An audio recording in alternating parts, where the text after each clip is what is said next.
6. We are a group of independent employee benefit and HR advisors from throughout the United States who come together once a month, the first Thursday at 2 p.m. Eastern Time every month, to talk about current benefits and human resources issues that are impacting our employer clients across the country and in many times across the globe, and talk through the issues from a variety of different perspectives. Our 6th each month is a guest, and this month we are pleased to have Leslie Miller joining us.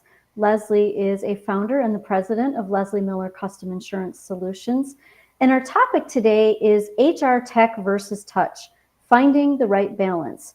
I don't know about you, but from my perspective, it feels like as I just went through the fall season as a benefit advisor, in the fall, of course, as a heavy open enrollment season and implementation season. And one of the things that I was experiencing this last season that I haven't experienced as much previously is the people with whom we're doing business from a vendor perspective are very tech enabled and have and are not implementing and engaging with as much touch. And by touch, I mean live communication, whether it be a Teams meeting, a phone call, an in-person meeting. And so we wanted to talk about this topic today and have Leslie join us to really look at it from a variety of perspectives so that employers and also our vendor partners have an idea of how we see things so that they can optimize their tech versus touch balance. So we all know that organizations want to be more efficient. We want to scale faster. We want to scale higher. We want to be able to do things without incrementally increasing headcount and budget. In fact, often we want to decrease our headcount and budget as a result of adding technology, and that'll be an interesting part of our conversation today. And tech allows us to do much of this, but only to a point. So while we experience a lot of good with properly integrated tech and well-managed technology, how companies use it can sometimes actually end up hindering our work. So reaching a live person who understands your company and setup, being tied up in long email chains where you can't get to resolution, and maybe you face the inability to contact that person live because they don't even include a phone number in their email signature. All of these things are time consuming, they're inefficient, and they lead to ineffectiveness. So our discussion today is going to focus on how to better manage technology and the associated relationships to truly be more efficient and effective. This often involves adding more touch to our vendor relationships and having the right partners managing them so that ultimately all of our businesses achieve our desired results. So as I mentioned, Leslie Miller is joining us today. She's our 6th of the 6th this month. She runs her own company, and her company, Leslie Miller Custom Insurance Solutions, solves HR and business challenges through sourcing of technology and technology-enabled solutions in the HR work tech space. So think things like payroll, HRIS, talent acquisition, learning management, benefits, all of those things that you think of from an end-to-end solution perspective or point-specific solutions within HR. Leslie and her team are experts in that space.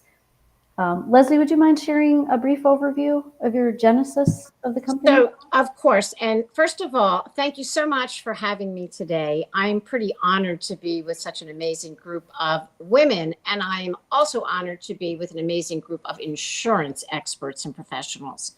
So it's quite a heady combination. I have spent my entire professional life on one side or another of the insurance industry. I started this is going to be dating myself now. I started with CIGNA when HMOs were new. My first compliance challenge was implementing COBRA and deciding whether to charge 2% or not for the privilege. And I worked my way through all kinds of fun and exciting insurance opportunities. I spent a good bit of time in the captive space, and that was a lot of fun and very creative, and I think aligned with a lot of the work that the 6 is doing. But 10 years ago, I think it's 10 years ago now, I founded my own company because when I was an advisor in the agency world, I had to figure it all out myself. There was nobody like me to go to for help as I was working with large clients and trying to move them from paper to technology. And again, been doing this a long time. Sometimes moving them to technology meant getting off of an app and moving to voice response. Now, of course, technology is, as we know it, an Amazon shopping experience, because that's what you want for all of your employees. So I am the girl, been there, done that. But I started my company because I had to learn all of it myself. And after a while, I decided I had a wealth of knowledge that I needed to share with other people. And the only way I could figure out how to share it and to share it broadly was to create my own company. So, a little bit about me. Love it. Well, let's get started. I think it would be really helpful to start by understanding how we view the current imbalance. I shared a little bit, in the intro, but I'm curious what the rest of you have experienced that causes you to believe that we currently do have sort of a macro or general imbalance between technology and touch. Pat, I'm going to start with you. Yeah, absolutely. Good afternoon, everyone. I'm Pat Isaac. I'm the CEO of Capital Services. And, I think one of the things that is really important for all of us to understand is obviously technology is, running and moving forward at very, very high speed. Um, what we can't do is really replace technology with the human touch. Each and every one of us on this, podcast today realizes the importance of the human touch. I mean, yes, while automation and AI can certainly streamline operations, the human element is certainly crucial in, really understanding the nuances needed in providing that personalized solution. And so I can tell you from my team standpoint, what we are doing is we are making sure that, we're not only a consulting agency on the employee benefits side, but we do have an HR side. And our employees are very, very involved in every single process of making sure that the right business rules are in these systems so that they're able to operate in the manner that they should operate. One business rule missed could certainly hurt, the future integrity of whatever you're trying to achieve. The other aspect, which is really important, is every organization, every leader out there is looking for data. Data is very meaningful, but it is much more meaningful when when that data is accurate. So we know that using human interventions in the past has caused some of that the integrity of that data not to be where it needed to be, and also the timeliness could cause some problems with many organizations. But everyone is going fast, but you still need humans to make sure that it's properly identified. What are we trying to achieve? How are we going to achieve it?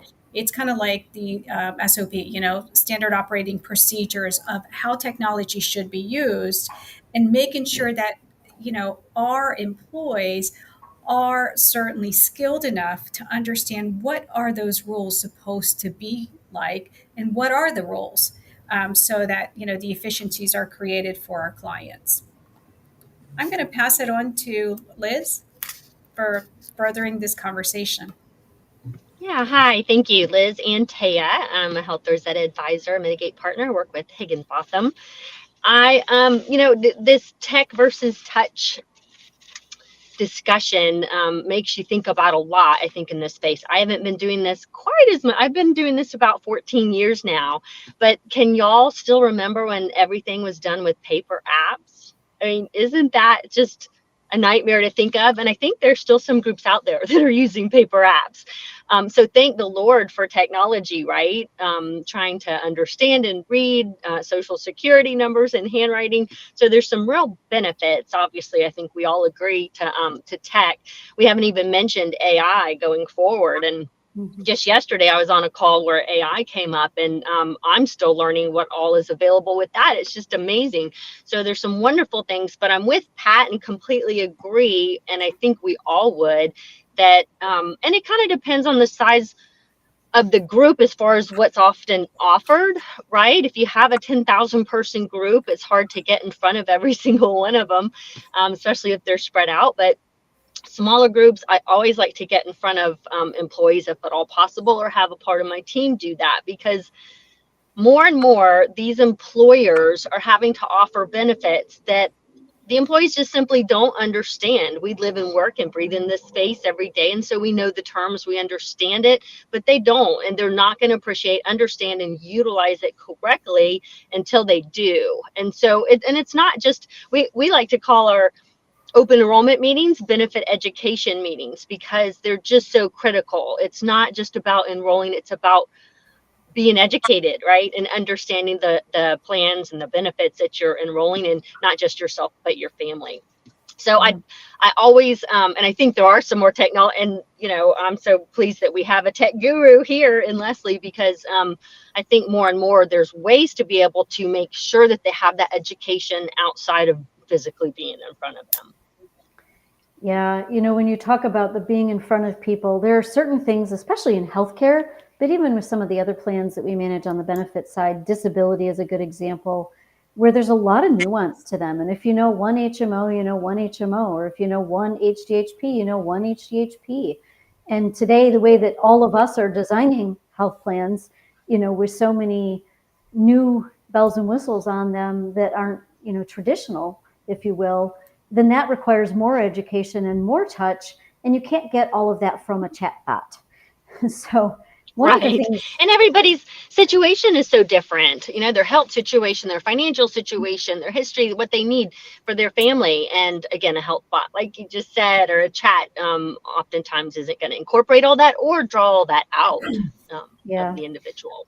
And I think also more importantly is, taking in consideration the different generations that exist and what their capabilities are. We can't forget that, there are people out there that are not comfortable with technology, and how do we work through that, and that's where humans are needed to facilitate and guide.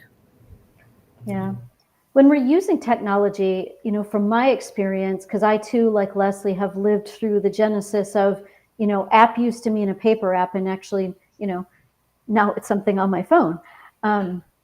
But one of the things that I believe is critically important is how technology solutions, when they're integrated at an employer, are vetted, implemented, and managed to best balance tech and touch to get the most out of your tech, but still having the right level of touch so that you're ultimately achieving the results that you acquired the technology for. And I thought it would be really helpful to have Leslie talk through some of her best practice recommendations for those things with HR work tech. So again, thanks for having me. I'm going to start by saying employee benefits is complicated. Insurance companies are complicated.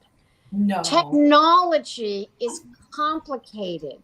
You are in a complicated space, and it's our job to help our clients appreciate that complexity.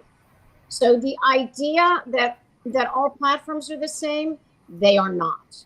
The idea that all integrations are the same, they are not. The idea that every insurance company or provider-based or digital health solution can be integrated with any platform, liar, liar, pants on fire. If somebody tells you that they can integrate with anybody, the real answer is they can integrate with anybody that will integrate with them. And so where I'm going to take all of you is, this is not a linear process. This is a collaborative process in a way that is only appreciated by some of the marketplace and some of the clients. But I think it's our job to get that message out. The more collaborative, the better the result, the less service will be required, and we can let automation do its job. But the client, I don't know if we have any clients on the phone, the client who cannot change anything that they ever did, who's a lift and shift client, the client who still needs to have that report downloaded to their Excel spreadsheet because Fred needs to get it every Thursday. We want to talk to Fred. We want to find out, what does Fred do with that report? And when we find out that he never uses it or looks at it or didn't know that it existed, and what he does is look for a quarterly summary that I can have built on a dashboard, it changes the dynamic. So part of everybody's frustration is they don't want to let technology work the way it was designed. So I think it's really important to understand that. And to that end, you need the platform, you need your insurance providers, you need the client and your team to all participate in that conversation. And where it's going to take you, it's going to take you down a change management path. So what we talk about is same, better, same, different. Same. I am not going to change a single thing about what I do. I just want new technology to do the old stuff. Now I know what my marching orders are, right? Same, different. I need the same data. We talked about data earlier. I need the same data, need the same results, but I could entertain new and better ways of doing that. Same, different. Tell me what I should be doing. What we're doing isn't working. Tell me what I should be doing. Where that lengthy explanation leads you to is you need to help your client establish what their culture is, and you need to help them establish what their appetite for change management is.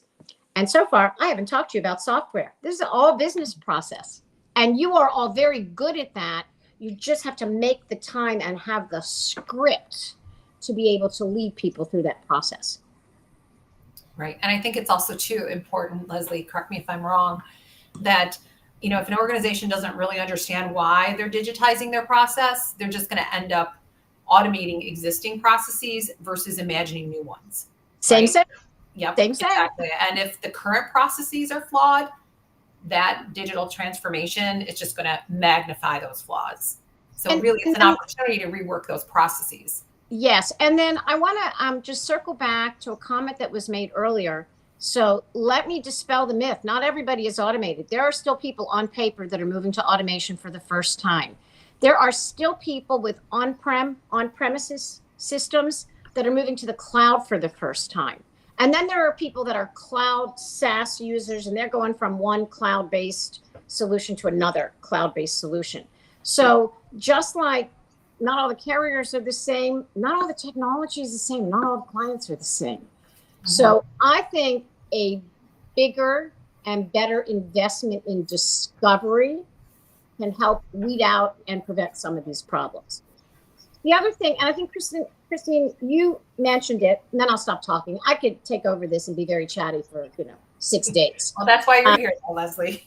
As it relates to how you and your client want to receive information and touch points, let's establish that at the very beginning of the process. Let's establish that while we are doing the evaluation and not be disappointed after the fact. So for our clients, as an example, we need to have an executive sponsor, somebody who is not on the team. We need to have an executive sponsor. We require by contract a quarterly check-in, because I don't want my clients to be frustrated with escalations that don't seem to be going to the right people. So I need an executive sponsor who I know at least once a quarter is going to check in with their team before they check in with my client to see how it's going. And I get a higher level of engagement when I do that. The second thing is, I get all of the email chains, and that's for a reason. They like to document what was said, when it was said, and how it was done. And I appreciate that we have to have that. But you can imagine, this is all I do for a living, right? Can you imagine how many email chains I have going on at a given time? So I have a weekly or bi-weekly call with my channel managers, because I will have more than one client with a provider. And then I can do the client review with all of it. But I require that I get cell phones, because I can't have my client call me to say they can't get hold of the integration specialist, and somehow or other 600 people didn't get transmitted to the PBM, and somebody's standing at Walgreens and can't get a prescription. I have to have the phone numbers of people, because I can't go in and fix that in a system. So what I'm trying to point out to you are all things that you can require as part of a technology engagement that can lessen the burden over time. And when you think about how much time you spend on the engagement, you do a really good job on the engagement, you're going to have a contract for 3 to 5 years. Why wouldn't you want to spend a little more time on the front end and do the right evaluation and the right placement and the right implementation, which feels like it takes a long time, but not when you compare it to 5 years with a vendor. There are so many things you just said that I Sorry. want to share. No, like shout to the rooftops about, because I've seen them over and over and over again. I can think of a situation, where the company decides they're going to go all in on an end-to-end HRIS cloud-based, and they go through a due diligence process that, lasts, I don't know, we'll say 3 or 4 months. And then, they do an implementation that is 6 months, and they're, a couple thousand employees. Is that really reasonable? And, through so much of the process, we as benefit and HR advisors, who are often stakeholders in this tech process, maybe even directly helping to, facilitate a piece or all of the implementation, our clients are relying on our expertise, and we're relying on our new partners' expertise. So they select a new, end-to-end platform, and that organization is leading the implementation. We need to make sure that everyone is speaking up. And this is where I find you're talking about not only having everyone at the table, but they also need to understand that they're in a safe space where their commentary isn't stupid. It's incredibly valuable, because when we understand how the end users, first of all, are currently using something, but ultimately what they're trying to achieve, what problem are they trying to solve? When we focus on it from that and start conversing in that manner, then we're cooking with gas. Stuff really starts happening, and the way that the solution is designed and implemented becomes so much more effective, and you've built a relationship, more touch with the people who are going to be managing it at a site or globally for their company, whatever it is. And you start that collaboration that you said is so critical to making sure that this stuff works. And the other thing that I see, and then I'll segue into some stuff that is more carrier and TPA specific. The other thing that I see is, just because you've designed something a certain way up front doesn't mean that it's not flexible over time. Your business is evolving. You're acquiring, divesting, you're changing how you run your plants. You're changing your business makeup. You're changing your objectives. You might be changing your ownership structure. Your business changes, so your business processes and the tech that's supporting them is naturally going to change as a result. And this is where I find some employers get not hung up, just stuck. They've changed, but they haven't gone back to the table to make sure that their technology has changed enough to support where they are and where they're going. Such a great observation. And let me give you one other thing to think about. Sometimes you think you're doing an evaluation to replace technology. And what we find is we're doing an evaluation to make sure that you are taking advantage of the technology you already have. It's a great difference. Because you just might not know the latest and greatest configuration or business partners or introduction of AI or things that could be turned on for a client that for whatever reason, they just haven't been engaged. And we save you all of the time of going through an implementation, dual maintenance, rebuilding. So give yourself permission to help your clients maximize what they're currently doing and not necessarily change what they're currently doing. Yeah, and new way to look at the world. So true. And I like to add to that, normally when our team actually goes into, various companies, they bought the bells and the whistles. They don't know what all the bells and whistles are about and how it's going to help them. They just feel like we have the best system out there. But if you're only using 29% of that system, you're wasting money. So the key is really always knowing what, I think Leslie mentioned it and others. What are you trying to really accomplish using that system? Because, again, there's some really great salespeople out there. And just like in the insurance world, ladies, you all know, they sell insurance, they sell products. We're selling solutions, and a technology partner sells a solution. And back to the human touch piece and how it relates back to this, you're such a good straight man, Pat. So I believe all of you do some version of what I call a stewardship report, which is once a year you refresh the client on all of the work that you have done and all that's been accomplished in the last 12 months. And then you set your plan for the next 12 months. And if you have not included a technology platform review in that stewardship, think about doing that now.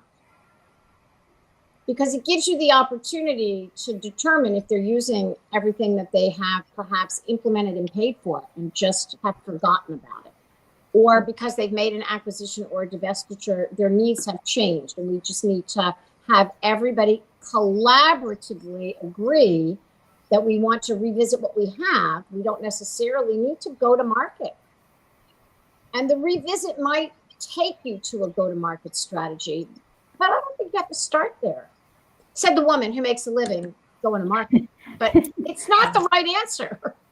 Yeah, So, but you're also a fixer, Leslie. The right answer is discovery and making it work. Absolutely. Yeah, your team can come into an organization that's using a platform that you didn't diligence for them and implement for them, and you can do exactly what you just talked about and help them right the ship with the existing solution if that makes sense for them. You know, there's ways to do that. And there's one thing I want to add here. I don't know if this is the right place, but I do want to make sure we share it, is many a times, you know, we have new clients. So we start working with an organization and they have a tech solution that they've been using for years. And so we start working with that tech solution. And many times they think that it is what it is and that there's nothing else that they can really do to get their arms around it or manage it. And you all know me, I'm a take the bull by the horns type of a person. One new client calls me a bulldog, and I'm like, yeah, I'm your Irish bulldog. Because, you know, this was a client that was using a national end-to-end solution. I won't name them, of course. And I could see very quickly, just through the benefits piece and some of the downstream things going on and not going on in payroll, that it was a mess. And so I turned around and emailed the president of the company after talking to Leslie about it, in fact. She's like, here's what I would do. And I did it. And I did it. And I'm telling you what, here we are 5-6 months later, and they got a team on it, you know, that we've had to push a bit, and they've had some staffing changes. But the other thing I've told them too is, let's go back and you look at your contract. I'm not an HRIS lead. I'm a benefits person. I know Ben admin, and I know how benefits are supposed to come and go, inputs and outputs. And you know how we can best use it to solve benefits issues. But I said, look at your contract. Do you even have any service guarantees in there? You know, take a look at what the expectations are and what their accountabilities are in your contract, and just go back to contract 101 and make sure that that contract is revamped so that they are performing at the level that they sold you at, and that they have financial skin in the game for that and logistical ways to get through those issues. So Leslie, you've told me this before, and I want to use this opportunity to have you share this. You said, you know, that you always require having an executive sponsor as a part of the relationship. Tell everybody what else you do in regard to that when there's a problem, like what you have built into your agreements. So we insist on an executive sponsor, and we have that be a named person. So it's not a ghost floating around out there. And we typically like the executive sponsor to be the person who heads up either client success or client engagement, because they will relate to the language that the employer is using when they want to describe the experience. So we'd like to have that person, but again, not somebody who's doing the day-to-day on the team, but somebody who sits in what I'm going to call an executive capacity, who has the ability to have oversight of the whole company and this team within it and the work. So that's like a critical thing. Second critical thing, when you are, when you've made a decision and you're negotiating a contract, whether it's first time or renewal, somewhere in the scope of work is a number of employees. And that's PEPM math, right? The number of employees and the scope of work times the PEPM plus whatever the implementation integration fees is what you pay. But my clients, and I think your clients, because I think we work in somewhat the same size range, my clients are fluctuating a lot in size right now. So depending on the nature of the industry and the vertical they're in, they're either upsizing like crazy or they're downsizing at a time where we hadn't anticipated. So we ask to have some flexibility in what we set as the floor and pricing on the ceiling. So what does that mean? If I have a firm with 7,000 employees, I'm working on one right now, 7,000 employees, I might have the contract reflect the greater of 5,000 employees or the actual. Because if my 7,000 drops, and it could, they sell a couple of stores or they move out of a region, I don't want them to have to pay for 7,000 employees if they don't. I want them to pay the greater of 5,000 or the actual. And we set those numbers for any client, but I want you to think about that. I also want you to think about, in every contract you will have a termination clause, because you will have talked to your clients about an exit strategy.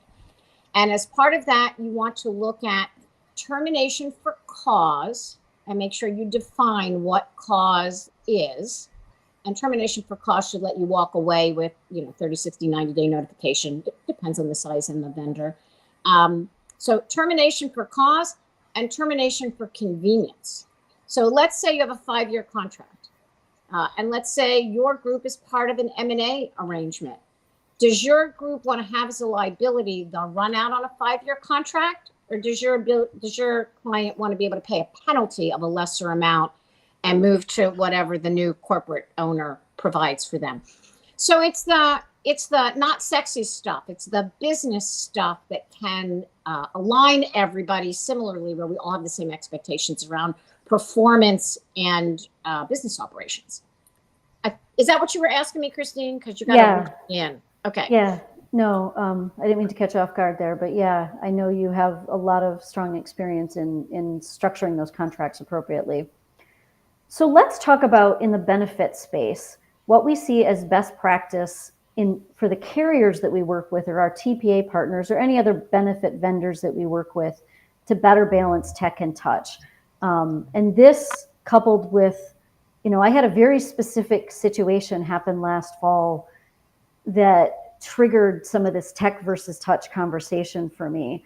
And one of it was, we were doing a new implementation of, I won't name the carrier, but we were doing an implementation for a 1,000 employee client for a new solution partner. And it was an insurance carrier that had some administrative roles as well for a self-funded program. And one of the things that was driving me crazy is, they had a beautiful tech solution. They were going to be coming into our client's system and configuring a lot of the things for the administrative practices, which was great.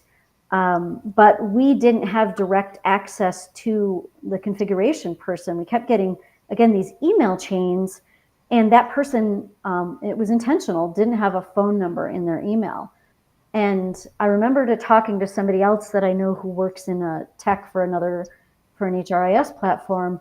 And he said that he's teaching his team to use a rule of thumb that if there's more than 3 back and forths, like if I've responded to something 3 times, it's time to pick up the phone or schedule that, 10-minute touch point through Teams. And if you, as a TPA or a carrier, are going to put somebody at the front of an implementation process, a part of the team, they're a major stakeholder, then you need to give us the ability to reach them live via more than just email. So I really want to hear from like Robin and Allison to start. What do you think are best practices? What do you like best with your carriers and TPA partners? We're not really afraid of picking up the phone. Maybe we pick up the phone a little too much, but we find ultimately that it is a quicker solution. If we've gone back and forth, my rule is typically twice, I will pick up the phone, because sometimes it's just better to have a 5-minute conversation and hash something through rather than go back and forth in email. And we're doing an installation of a proposal software, and we've gone back and forth about 7 or 8 times about a particular subject. And finally, they were like, okay, let's schedule a call. Really? So I think it's important. And I also think, we are all still humans, and technology should support us, not the other way around. I had to turn off my video because I was a little blotchy, and I had to have a background because my husband moved into my office a few months ago, and let's just say that I need a background. So real quick, funny story. We went to the store after we moved him in, and our dog pooped right in front of his desk. It was his way of saying, what are you doing here? Oh, Sorry. Just had to break that up a little bit. So, I really can't add more than what you guys are talking about. I would say I recently just had a conversation with a client about their system. Same thing, nationally recognized HRIS. But it's not just the HRIS. And I also feel that there's so many other systems that need to be integrated, and there's just not, almost like an ERP, right? There's not one perfect solution. And I would, and it's our job to bring them those market solutions to the clients so they can be an employer of choice, as benefit advisors, but we can't build Franken system. I'd love to, I know we've only got about 20 minutes left. Leslie, I know you can't use names, but have you seen a system that you think really touches on all of the not the touch points, but like all of the business domains that a company needs to manage their payroll, their benefits, their HR, have you seen a system that really does a good job? So I've seen many systems that do a really good job if we actually understand what the job is we need them to do. Agreed. Yes. Where I find that it falls apart is when, company X needs to integrate with company Y's payroll. And for whatever reason, not enough due diligence was done to understand how payroll's transmitted, right? So, we forgot to tell them we had 6 unions, 3 shifts, shift differentials, and 19 FEINs. And we might have forgotten to tell them that because in the benefits space, it's not as important to the deployment of benefits as it is to the deployment of data, payroll, GL, ERP, all the stuff that is around benefits. So, I know I'm preaching to the choir and I'm being repetitive. Discovery is everything. If you take enough time to do the discovery and you can paint a picture to the vendor, here's what we need. And then you can get really, specific about, I want you to show me shift differentials. I'm gonna set my alarm and I'm gonna call your call center at 3 a.m. But I'm not gonna tell you what day. I want to know what the service sounds like at 3 o'clock in the morning. I want to know how many times I have to ask a question to a chatbot to get to a live person. So I'm just using these as examples. Your clients, if you ask them enough and the right questions, can articulate this and let you plan a story. And based on what you've learned, you really can. You might not find the best right off the bat, but you can eliminate all the not best, right? Yeah. You can eliminate all the pretenders who literally can't do what the client needs done. And some of it is just so easy. Like, let's make sure we find out, is it a US-based company or is it international? Oh no, it's all US-based. It's just US-based. Okay, so I just want to confirm you don't have anybody in Canada or Mexico. Well, we got a sales office in Canada and we got some distribution in Mexico. Okay, then that makes you global.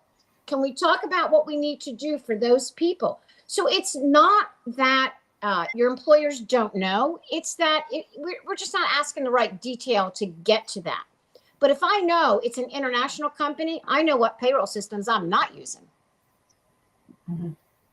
Have any of you watched large and global benefits, and I have more people offshore than onshore, I know what Ben admin system I'm not using. Yeah. So it is somewhat still a process of elimination, but it is really all based on the facts. Have any of you watched True Detective North Country, the most recent season, Jodie Foster? Oh, Jodie Foster. That was a little creepy. A little creepy, but one of the things that they talk about, I happen to have this creepy, crazy love for detective shows and investigative series. You'll hear me talk about CSIing things and working the problem all the time. But one of the things they said as detectives was, we're not asking the right questions. And when they got to the end of the little mini series and they figured everything out, they took a step back and they're like, we didn't ask the right question at this juncture. And that's what so much of it is. So I don't think you can ask as too many questions. You guys have heard me use the Rubik's Cube analogy. Like, keep twisting that cube around and asking the questions from all the different sides of it, because by doing that, you're going to ultimately, through that big discovery that Leslie's talking about, get to the right process. So a couple of things to just add on to give you some of those questions. Every one of your employers has some kind of GL system and some kind of ERP. Ask them to name it and ask them, are you open to considering a replacement or not? And when they say to you, I will retire before we will replace Workday, then you know you got your work cut out for you. Why would you bring them solutions that are not going to integrate well with that? Because they've already told you what they're not going to buy. Save yourself the time. And find that right balance. Just like in everything else we do strategically, there's the what we think is the best fit for them from our external vantage point, but ultimately what's really going to work best for them based on how they work in reality. And if they're telling you same, or even if they're telling you same different, but they're behaving same, that gives you an area to probe in. And that's really our job. Is you keep saying that you want to do same different, but everything you're saying or showing me is reflecting same. So let's make sure we're clear on this before we move forward and go down a path that truthfully might not work for you. And so we would say, make sure you are not tone deaf. Make sure you are listening to the client and you are reading the room, because what they say and the way they behave could be different. It's a great point. Can I move into benefits for just a minute while I have you before we've got the last few minutes? So one of the things that makes it really confusing and sometimes difficult, and I'm going to talk just about benefits administration here. So the benefits administration solutions have consolidated. 10 years ago, we had a whole bunch of startups. They either could scale or they couldn't scale, or this company acquired that company. And we have fewer solutions today than we had 5 years ago, and certainly fewer than we had 10 years ago. And Ben admin companies like to talk about the size of employers, right? We're only in the 1,000+ market, or we're only in the 5,000+ market, or we're at the 500 life market. And the reason they do it by size is because it's Ben admin math. It's the number of employees times PEPM plus implementation fees is how much money that platform earns. So they enjoy less revenue on a smaller company. So I think you have to understand that. And because they enjoy less revenue and because they all want to be profitable, they are trying to find ways to provide less human service and more automated service, because that's how they improve their profits. So that's where the market's going, whether you like it or not. That's where the market's going. So the third leg of that wobbly stool is our friends in the insurance industry understand that partnering with the right Ben admin system and carrying their products to employees generates a higher level of engagement and a lower cost of sale. So they have created this tech credit marketplace, and you will have, I ask about this all the time, do you have tech credits built in here? Are there offsets? Is there any way that you would like to revise your numbers on behalf of the client? So basically, what I want to make clear here is it costs what it costs. We are not changing the cost of anything. We are just changing who pays for it. Now, why am I preaching this to you? Because you have relationships with insurance carriers, as do your employers. And you have relationships where a carrier might have done a major service to that client on the underwriting side, on a claim payment side, on a multi-year price guarantee. I could go on and on about the relationship between your employer and their carriers. But a Ben admin system doesn't know that. They want to come in and say, oh, well, if we can move the life and disability to X, X will pay for the whole system. It won't cost you anything. And employers get a little excited about that.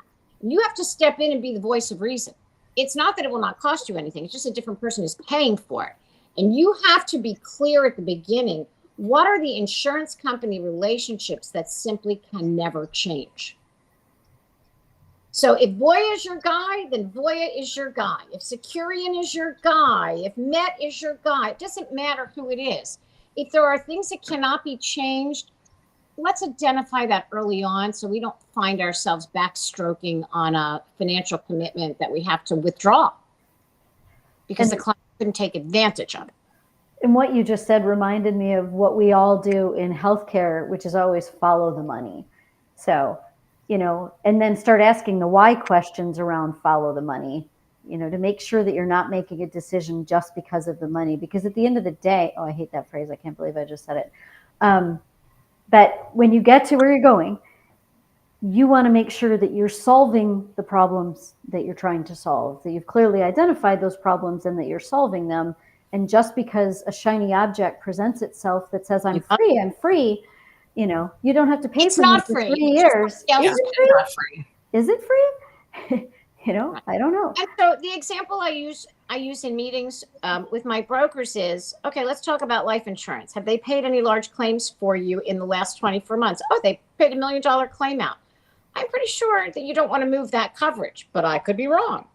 Would you be willing to move that coverage for 75 cents PEPM? No, I would not. Good to know. Let's have everybody say that out loud so that we know what we're working with.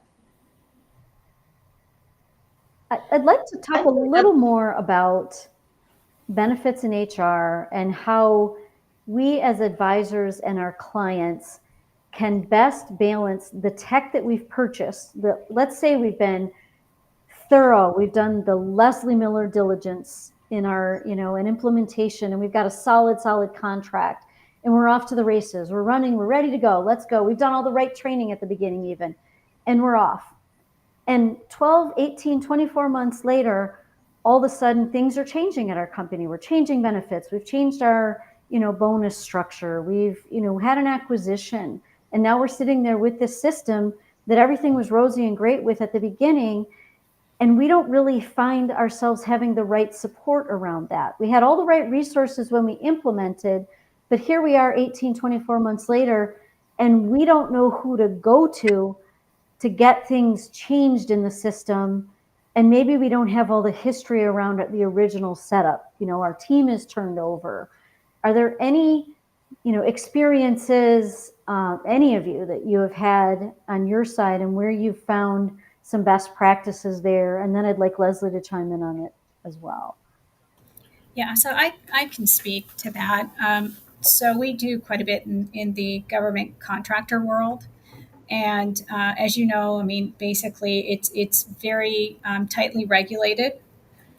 So we had a client, a very large client, over 20,000 employees. And what had happened was they received a huge DOL audit. Well, the reason, and we're talking millions, not just pennies.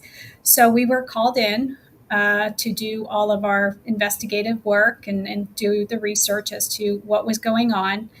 Ultimately, and I'll give you the Reader's Digest version, what ended up happening was the company actually grew so rapidly that they lost a centralized person for the different disciplines. And because of that, everything just, nothing was actually in order. And that's really what caused, a lot of the the compliance issues that they had. Also, there was a workflow issue. There were a lot of things that they were trying to solve as a result of someone not being that centralized person that really was responsible in making sure all the other individuals had certain responsibility, clearly outlined what their duties were and what their team's duties were. So it was very interesting. We had almost 100 collecting bargaining agreements that our team actually went through. We have a pretty sophisticated team. We looked at every single aspect. We had to connect the dots for them. And then what we did is we basically had to put in an infrastructure that supported going forward. How do we omit, the gaps that they had in there? So a lot of it is just, for me, what I learned from that experience with our team is to always make sure that you have multiple people that really understand every facet. And also they have to understand how they all tie in together to get the end result that the client, needs. Also, it's not a one and done. We always talk about that at open enrollment in our world. It's the same in the technology world. And I think Leslie actually brought this up earlier. It's that continuous conversation that needs to take place to make sure, that what is changing in the client's climate that we need to be aware of, because, the systems that we hope to create for them and the efficiencies may actually kind of get a little bit off road if there are things that we didn't ask the right questions for that could happen in the future and could have a huge effect on why these systems are not doing what they were supposed to be doing. Does that make sense? Indeed. Yes. Indeed. Very much so. That happens with mid-size and even small commercial clients as well. That, oh, this thing, it really isn't anything, and we're just going to let it run over here. And we all know that that doesn't work. There does need to be somebody in charge of process. Benefits they're very rule driven, process driven. And if you're not following the process, you can end up in a lot of hot water. Right. And you need to have that process outlined up front so that you know what process to follow. Exactly. That's a problem. I always say that this is the world, the technology world, to make sure that whoever is the driver in putting all the business rules in better understand it inside out, upside down, in every way possible. Simply because one word could change, Everything. it could change everything, could change what Everything. the system would do for you. So Documentation is so important, right? It can't be in people's heads. absolutely. It has to be a business process management. I mean, that's extensive, but at a minimum, a process design. It's very important to have that all in writing. Yeah, we're dealing with one right now where, the HR team is turned over and the system was implemented many years ago. And we simply, with the people leading HR now at the client, asked for the original implementation documentation and any subsequent documentation of changes. And they haven't been able to provide it. This is a big national platform. That's It's been just around wrong. for a long time. And I'm like, something has to exist somewhere. Why don't you want to share it with us? That's wrong. I don't believe it. So before we leave, can I give you one additional concept that we haven't talked about? This is Yep. my gift for today. So just like it costs what it costs, and it's just a question of who's paying for it. The work is the work. It's just a question of who's doing it. So a client can do the work until they run out of bandwidth and they can't do the work anymore. You can do the work on behalf of the client until you run out of bandwidth and can't do it anymore. And you can engage client side support, which is an external third-party outsourced set of services. And they can come in and act on behalf of the client, and they're all trained. You buy them, you engage for whatever work you want done, for whatever length of time you want done, and for the specific system that they need to be working on, right? Because not everybody is familiar with every single system. And it will allow you to plow through some of the problems more quickly and efficiently as long as you have a budget to pay them. At the end of the day, it will be less expensive to outsource it than to hire somebody and onboard them and train them and have them be productive.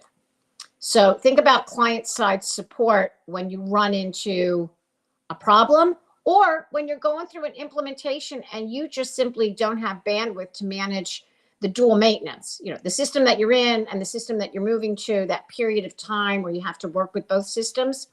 Client side support, it can make your life better. The thing I would add to that too, because I definitely see this with some of our groups, is negotiate that contract in the same way we've talked about scoping and negotiating your tech contract. Because what I'm seeing with some organizations that do have those relationships is that they didn't scope them in a way that's accommodating everything they need. And then there's big knowledge gaps on the client side because they don't have the internal expertise, and they try to lean on that other organization who says, well, no, that's not in my scope of work. See, this is what you signed off on. So now we're going to revert to that, hourly fee or whatever that's exorbitant. And then you're really stuck and you oftentimes have to pay it. So it's that front end work with people who understand and who are asking the right questions and driving through the right vetting, implementation, contract, and then setting up your ongoing and managing it properly is so priceless. Don't ever assume that this is one of the biggest things that wanted me to do this topic today, is organizations that assume that by implementing technology that they can just get rid of all the people that were doing those jobs and that they wouldn't still have a people expense associated with that technology. Technology is not going to replace that knowledge and the ability to do those things and to understand how the business process needs to work for this factory, for this union, for this shift, whatever it is. And one more thing I want to add before we end today, because we're almost at time, but we also have to keep in mind, and what we're seeing trending is, please know who your technology partners are. Many of them, because of cost and inflation, they're always trying to find, how they can perform the same things at a lower cost. So a lot of them are going overseas, internationally. We all have a responsibility to our clients with the cybersecurity and data privacy aspects. So that is something that's very important. Make sure that you're doing your due diligence as employers, as consultants, that these individuals have the highest measures behind their technology with regards to the cybersecurity and the data privacy. Just wanted to end with that. So thank you all. It's a great end. Yeah. Well, thank you all. This was a fabulous conversation. Thank you, Christine. We'll have the link. We'll push it out and we'll push some snippets out. And Leslie, too, we'll make sure that your contact information is out there as well. So much. And it was really a pleasure meeting all of you and joining you today. Leslie. Yeah. Please invite me back. Your insight is so much. invaluable. Thank you so much. Thank See you all next time. Great Bye. information. Thank you. everyone. Bye, everyone. Bye-bye. Have a great day.